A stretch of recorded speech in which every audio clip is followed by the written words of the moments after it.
Hi friends, ఈరోజు మేము 2 పచ్చళ్ళు చేయబోతున్నామండి. ఒకటి వచ్చేసి కాకరకాయ పచ్చడి, ఇంకొకటి వచ్చేసి బుడంకాయ పచ్చడి. సో బుడంకాయ పచ్చడి అయితే ఆల్మోస్ట్ కంప్లీట్ అయిపోతుంది. ఏం చేసావమ్మా? ఫస్ట్ స్టెప్ ఏంటి? ఫస్ట్ ఏం చేసావమ్మా? బుడంకాయలు తెచ్చుకొని నీట్గా కడిగేసి కట్ చేసి పక్కకు పెట్టేసిందండి. తర్వాత వేడి వేడి నూనెను కాల్చి పక్కకు పెట్టిందండి. అందులో ఏమేమి వేసావమ్మా? ఎల్లిగడ్డ, జీలకర్ర. ఎల్లిగడ్డ ఎంత వేసినావమ్మా?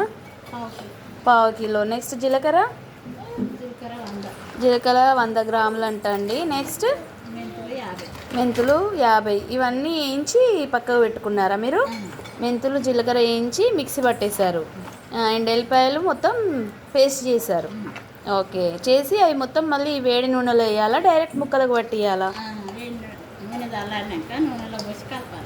వేడి నూనె కాల్చి చల్లార్చిన నూనెలో ఇవన్నీ అందులో వేయాలండి. ఏంటంటే జీలకర్ర మెంతులు వేయించినవి పౌడర్ చేసి, నెక్స్ట్ ఎల్లిపాయలు పేస్ట్ చేసి ఆ వేడి నూనెలో వేయాలి. వేసి అవి మొత్తం ఈ ముక్కలకు పట్టేటట్టు కలపాలి. వావ్, స్పైసీగా రెడీ అయిందండి బుడంకాయ పచ్చడి. బుడంకాయ అంటే బాగా హెల్త్కి చాలా మంచిదండి. బుడంకాయ పచ్చడి తింటే షుగర్, బీపీ ఏమీ రావంటండి. మా మమ్మీ చెప్తుంది. వెనకటి కాలంలో ఊరికే బుడంకాయలు తినేదంటండి.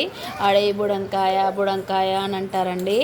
మా అత్తగారి సైడ్ అయితే చాలా దొరుకుతాయండి ఇలాంటివి. చాలా బాగున్నాయండి.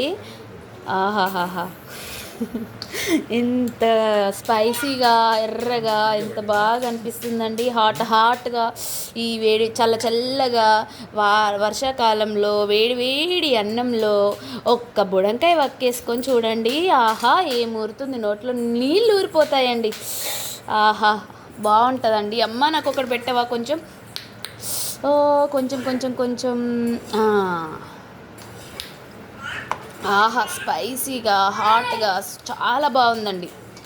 ఈ వేడికి, ఈ చల్లగా ఉన్న వాతావరణానికి వేడి అన్నంలో కొంచెం నెయ్యి చుక్క వేసుకొని బుడంకాయ పచ్చడి వేసామనుకోండి, మొత్తం లాగించేసేస్తామండి. ఓకే, థ్యాంక్ యూ అమ్మా. నెక్స్ట్